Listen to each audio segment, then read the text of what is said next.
Hello everyone, thank you so much for joining me today. For today's video, I want to give you my thoughts about Apple's newest product, the Apple Vision Pro. Its first generation product in over 8 years. Much rumored, people were waiting for this thing for what seems like years, and it's finally been announced. So without further ado, let's go ahead and get started. Real quick, to get you caught up in case you missed all the craziness from yesterday, this is Apple's Vision Pro. It's a headset solution that's a virtual reality, augmented reality, VR, AR solution that's meant to sort of bring everything in front of your eyes that you would typically do with devices. And that's the thought process behind it. This is a picture of it. You can kind of see the battery banks there that are plugged in through this wire. Here's another angle of the product. It has a band back there that's supposed to be very comfortable. And this is basically where you put it in front of your face and the speakers on either side. Here's a sort of a side view of the device. You also have this crown, the scrolling wheel that the Apple Watches also have to control certain things about the headset. And again, the speakers here and a host of sensors all around the product. This is what it looks like on someone's face from the front. And what's very peculiar is that this front screen is actually not a see-through, like a sort of like a window. It's an actual screen that's taking an image of your face and showing it out to people so that they know you're looking at them, which is interesting. I would love to hear your thoughts about that, but this is what it looks like on someone's face. It has quite a advanced sensor suite on the product, and it requires no input device. So usually with a VR headset, you would need some sort of controller to make your inputs so you can tell the headset what to do. In this case, Apple has come up with technology where it doesn't require any sort of input device. It just uses your eyes, your hands, and voice to track any motions that you have. So you basically look at something on the screen and you click your fingers like that, and that's supposed to select your selection. And some reviewers like MKBHD, Marquez Brownlee, and others have reviewed this sort of thing, and it seems to be working really well. And that's really, I think, the most fascinating thing about this product. The sensor array on here, it has quite a bit of cameras, a lot of sensors. It has LiDAR. It has microphones, it has speakers, and a bunch of other things as well. And this allows it to map the world in real time, gives it a 3D map, really data of what's around it. And it's also super important to track your hand movements so that it can recognize input.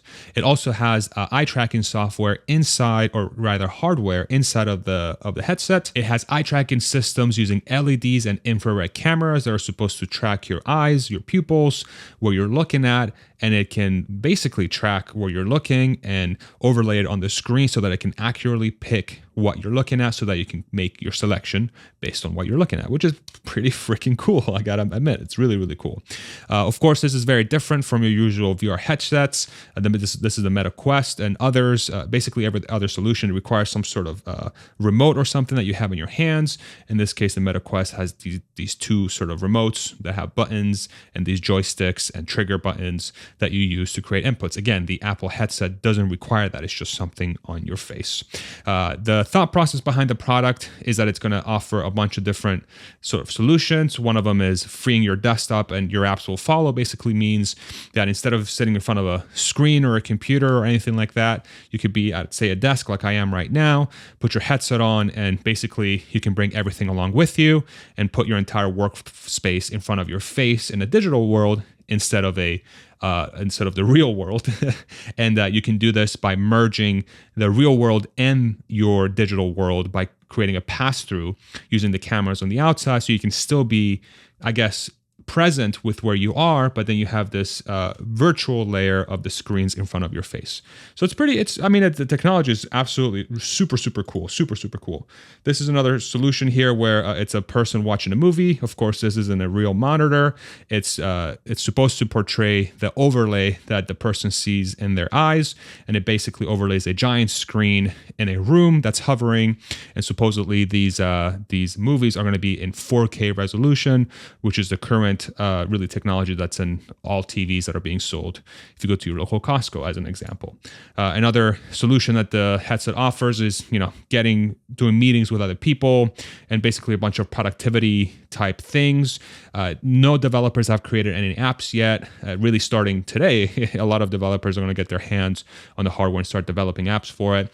But basically every solution is in-house Apple, And it's really centered around productivity, connecting with people, and entertainment. Each screen has a 4K pixel resolution essentially, and this will allow you to see things in 4K when you have the headset on your face. As far as sound goes, it has speakers positioned on the side of your head, close to your ears, which Apple says will deliver rich spatial audio, which is basically a surround sound system, while keeping you aware of your surroundings. That's very thoughtful. And the power for this device is 2 hours when using the battery, which is what this wire sort of plugs into, and then all day when plugged in by just plugging in the battery system into the wall, and that allows you to basically run the system the whole day, but you are tethered to wherever you are. You're basically hooked up to, you're stuck. If you're at an airport and you're low on charge, and you want to plug your phone in, you're stuck, right? So it's the same thought process here with the headset. This is another picture of what it looks like in real life with, again, that see-through thing. So this person theoretically is speaking with their partner, and the eyes aren't real eyes. It's a pass-through eye system. And so, I don't know, that looks weird to me. You tell me. That just, I don't know, Black Mirror? You tell me in the comments. Really, the big thing that gained the most attention is that it's a $3,500 device starting. $3,500 device for the first gen product. And so a lot of information there. Let's kind of go into my thoughts here. It's clear that this is not a mainstream product. This is really the first generation. I think Apple's strategy here is let's get something out there to get in developers' hands so they can start creating software for the hardware so that it becomes a killer product over time. But, let's not make it super mainstream because we know that it's going to have a lot of bugs. Plus, they probably can't get the cost low enough yet because they have to build a supply chain and build the processes to ensure that they can sell potentially millions of units of this per year if they offer it at a lower price. So this is clearly not a mainstream product. However, it could be, and I would love to hear your thoughts in the comment section below. If you view this product as a mainstream product down the line, or do you think there is going to be some hurdles and sort of these impossible to overcome things as it relates to headsets? But here, how I think about this product potentially becoming mainstream. I think there are things Apple can do for this thing to actually take off. One of the things that Apple is clearly trying to do is they're trying to replace your phone, your TV, your computer, your laptop, your tablet, and more, whatever devices you use that have a screen basically, with one device. And they want this device to be on your face as long as possible, I'm guessing is their strategy. And over time, they're going to have to figure out how to do that for this to truly become mainstream and become really, really large. Here are 3 things that Apple can do to maximize the chances of that happening. So number 1, they have to increase the battery life. A 2-hour battery life when sort of on battery, when it's not plugged in, it's quite short. Again, first generation product, but this is not really going to be enough even for really feature films, if you really think about it. If you're on the plane and you don't have a place to plug it in, or wherever you are, you're not going to be able to finish a film.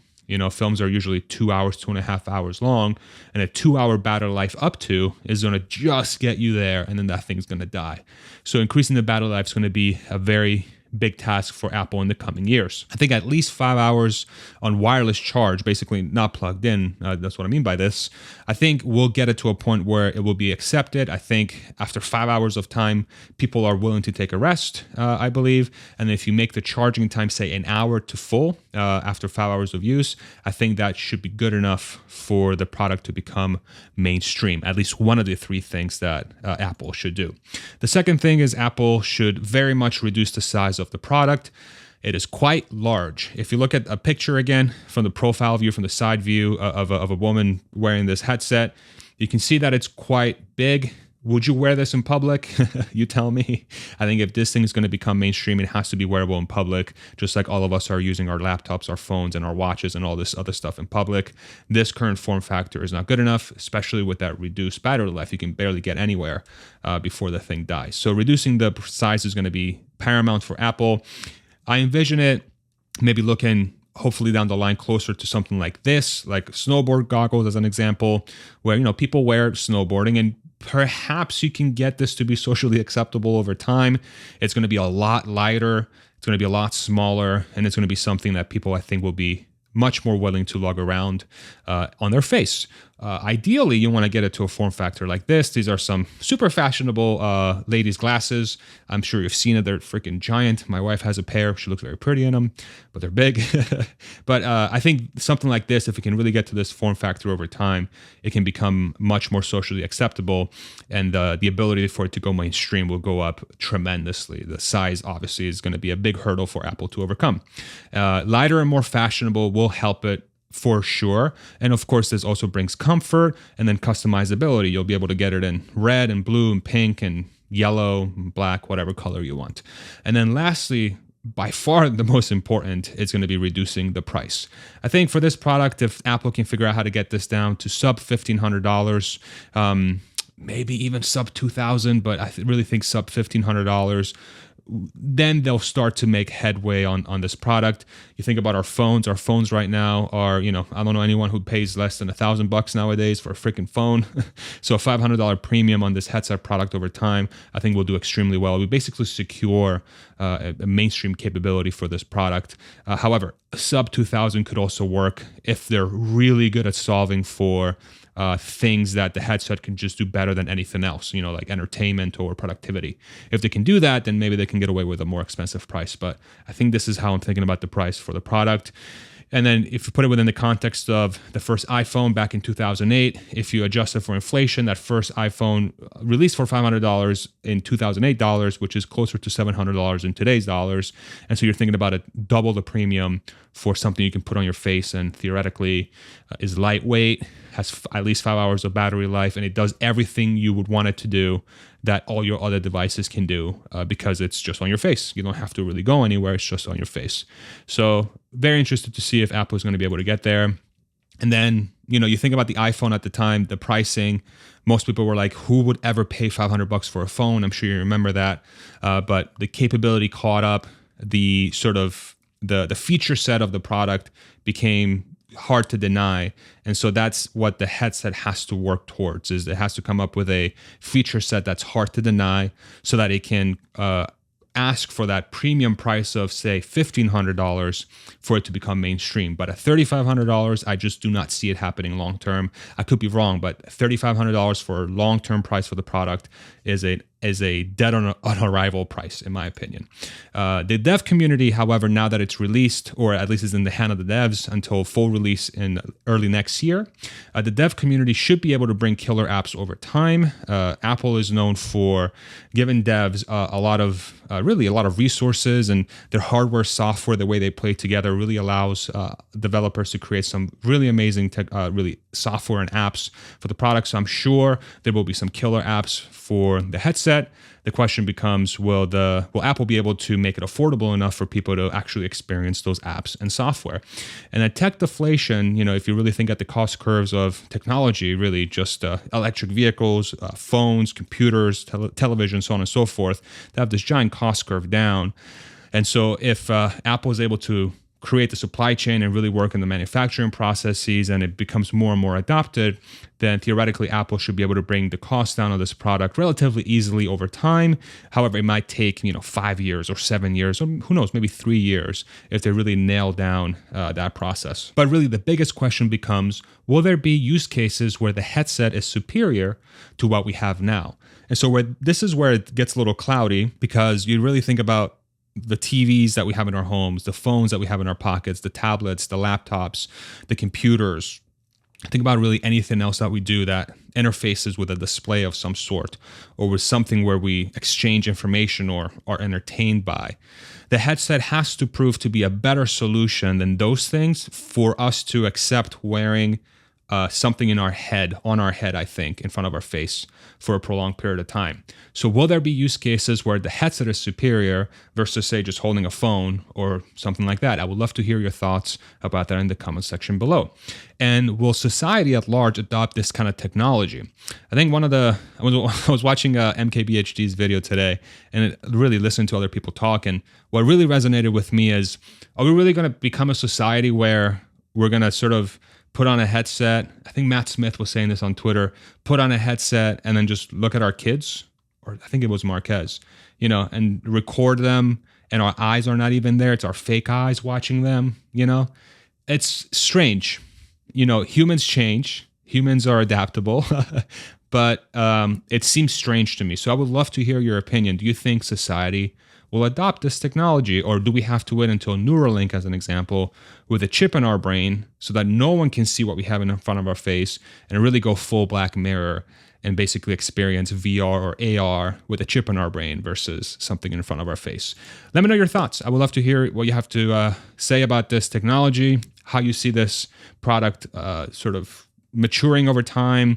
What do you think the right price point is? Are you going to buy one? I would love to hear if you're going to buy one. And if you want to see more content from me related to technology, electric vehicles, artificial intelligence, whatever else piques my interest, feel free to subscribe. I really appreciate you. And if you enjoyed this content, I would love it if you throw me a like. It helps the YouTube algorithm show this to more people. Thank you so much. And if you'd like to support the channel, I have a link to Athletic Greens in the description below, where you get a free coupon for free travel packs and free vitamin D with your purchase using my code. Thank you so much. Really appreciate your support. All right, everybody. I hope this video was informative and helpful, and we'll see you in the next one. Take it easy, everybody. Bye-bye.